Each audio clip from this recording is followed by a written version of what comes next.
Hello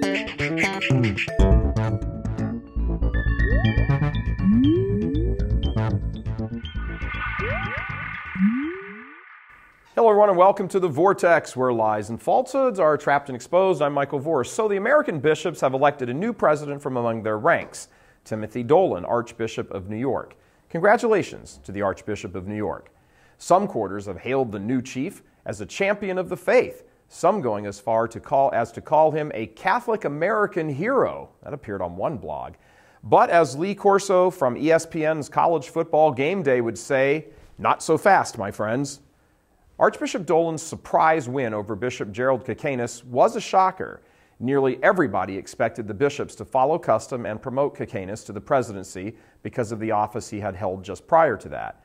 It happened every time before, so why not now? Many commentators have attempted to read the tea leaves and deciphered that this, at last, is a victory for conservatives among the bishops. Not so much, and here's why.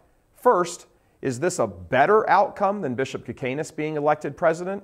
Sure, considering the baggage attending Kakenas over the child-molesting homosexual priest incident, the bishops could not have elected him to be their public face for the next 3 years. So they turned to the New York primate on a vote of 128 to 111. Hardly a ringing endorsement or some kind of mandate. But for those thinking that Dolan is some sort of standard bearer for muscular orthodoxy in action, think again. This was not a moderate loses, conservative wins election. It was much more a case of liberal loses and moderate wins.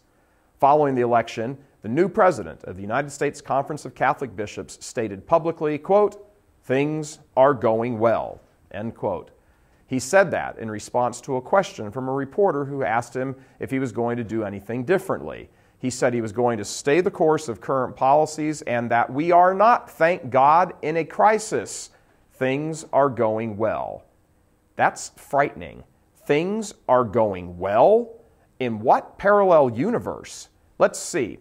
No vocations, radical feminist nuns, 31 Catholic schools closing in his own New York Archdiocese alone, the continuing social justice garbage with the accompanying CCHD scandal, bad liturgy left uncorrected and pocketing in every diocese all over the country, disrespect for the Eucharist, lack of belief in the Eucharist, pro-gay marriage Catholic groups, the gay Jesuit agenda everywhere, disloyalty to the Pope, clerical rebellion, bankrupt dioceses due to scandal payouts, Catholic universities and colleges where students go to lose their faith, generations lost from the true faith. Shall we go on?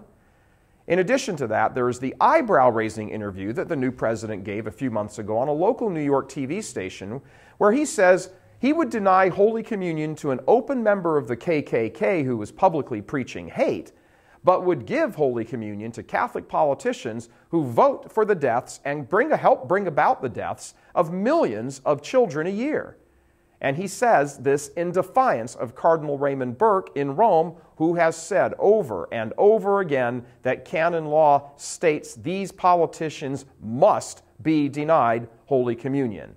And of course, there is still the open question of what was going on at the notoriously gay-friendly Catholic parish in Manhattan when Archbishop Dolan appeared to smile and cheer the parish gay and lesbian group, openly gay and lesbian parish group, when they were introduced to him in front of the congregation.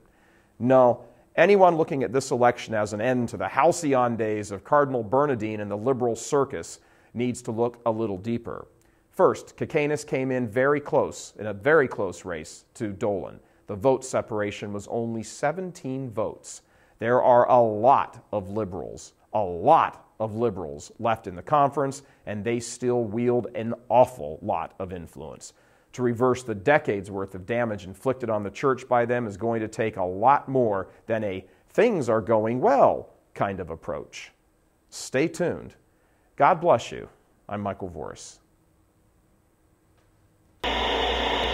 Please help us keep delivering these kinds of messages that so desperately need to be heard and acted on.